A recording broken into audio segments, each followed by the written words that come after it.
انطلقت فعالياته بسيدي سليمان. هذه التظاهرات التراثية الفنية والاجتماعية تنظمها جمعيات لقاءات للتربية والثقافة بتنسيق مع عدة فعاليات لفائدة نزلاء مؤسسات الرعاية الاجتماعية.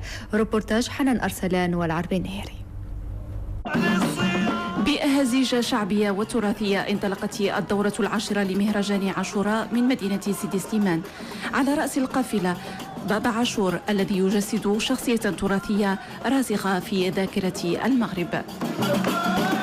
محرم وفي عاشوراء بالضبط الأغنياء كيخرجوا الزكاة وكيخرجوا العشور وكيديوها للفقراء وكيعطيوها لهم، وهنا كيبان التضامن بين الغني والفقير.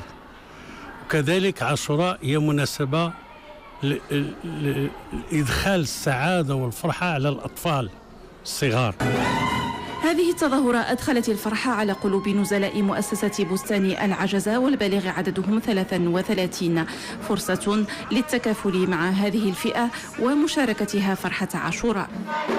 احنا جد سعداء بالمجيء ديال جمعية لقاءات للتربية والثقافات تفكرت بستان العجزة، وهذا شرف لنا كبير.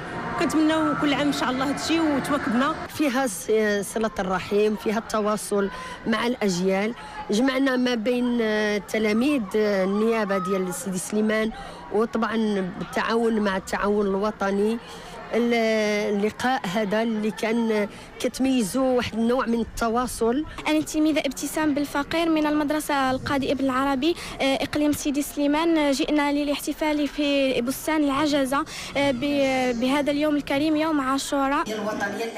مهرجان عاشوراء تظاهرة ستجوب عدة مؤسسات اجتماعية، وذلك في تضامن مع النزلاء وإحياء لذكرى عاشوراء بالتآزر والتكافل وإدخال الفرحة على القلوب.